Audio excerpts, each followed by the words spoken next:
ایمان والو تم اسلام کے اندر پورے کے پورے داخل ہو جاؤ، آدھے ادھورے مسلمان مت بنو۔ گویا اللہ تبارک و تعالیٰ یہ کہہ رہا ہے کہ صرف اسلام کا دعویٰ کرنا کافی نہیں ہے، صرف مسلمان خود کو ظاہر کرنا کافی نہیں ہے۔ اسلام وہ سمندر ہے جس میں آپ کو اترنا پڑے گا، کنارے کھڑے ہو کر کے تماشا دیکھنے کا نام اسلام نہیں ہے۔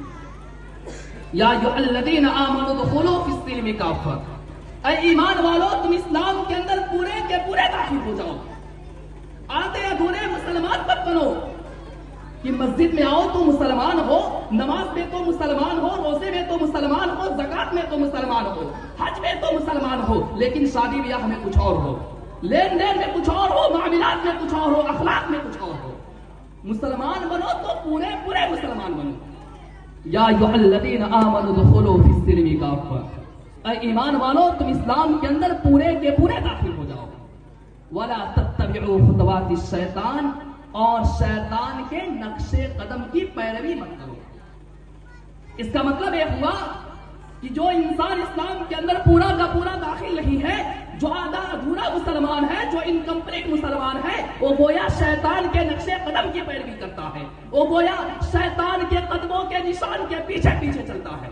انہ لکم عدو مبین، اور شیطان تمہارا کھلا ہوا دشمن ہے، اور دشمن کی پیروی تو نہیں کی جاتی، دشمن کو تو فالو نہیں کیا جاتا، دشمن سے تو پرہیز کیا جاتا ہے، دشمن سے تو بچا جاتا ہے۔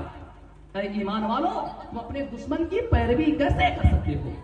تم اپنے دشمن کو فالو کیسے کر سکتے ہو؟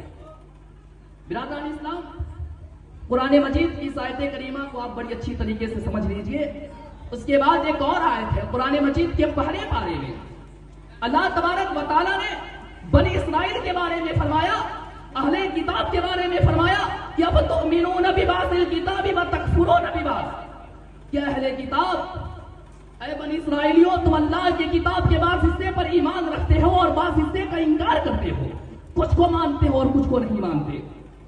جو تمہاری خواہشات اور اچھاؤں کے مطابق جو چیزیں ہیں جن پر عمل کرنے میں تم کو آسانی لگتی ہے تم ان کو اپنا لیتے ہو، اور جو تمہاری خواہشات کے خلاف جو چیزیں ہیں، تمہاری اچھاؤں کے خلاف جو چیزیں ہیں جن پر عمل کرنے میں تم کو دشواری آتی ہے تم ان کا انکار کر دیتے ہو۔ افتؤمنون ببعض الکتاب، تم اللہ کے کتاب کے بعض حصے پر ایمان رکھتے ہو اور بعض حصے کا انکار کر دیتے ہو۔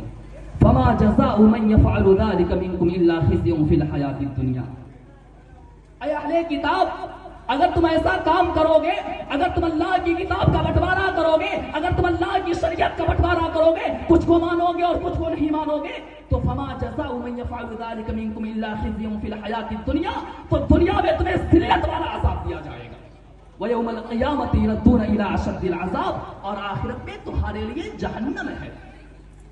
برادران اسلام، قرآن مجید کے پہلے اور دوسرے پارے سے دو آیت کریمہ آپ تمامی لوگوں کے سامنے پڑھی گئی ہے۔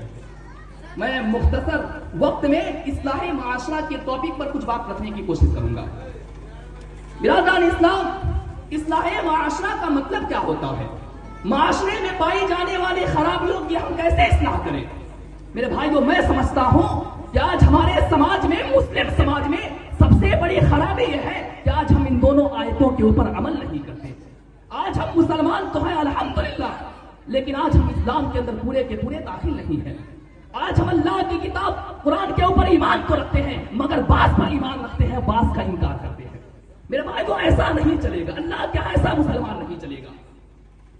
آج نماز کے معاملے میں ہم الحمدللہ بڑے پکے قرآن و سنت پر چلنے والے ہیں، اسلام کے نام لیوا ہے، رمضان کا روزہ بلا عذر نہیں چھوڑتے، زکات بھی ادا کرتے ہیں، حج بھی کرتے ہیں، لیکن میرے بھائیوں جب مسئلہ شادی بیاہ کا آ جاتا ہے، جب مسئلہ معاملات کا آ جاتا ہے، جب مسئلہ اخلاق کا آ جاتا ہے، جب مسئلہ لین دین کا آ جاتا ہے، تو ہاں ہم رواجی مسلمان بن جاتے ہیں، جیسا چل رہا ہے ویسا ہم چلا لیتے ہیں۔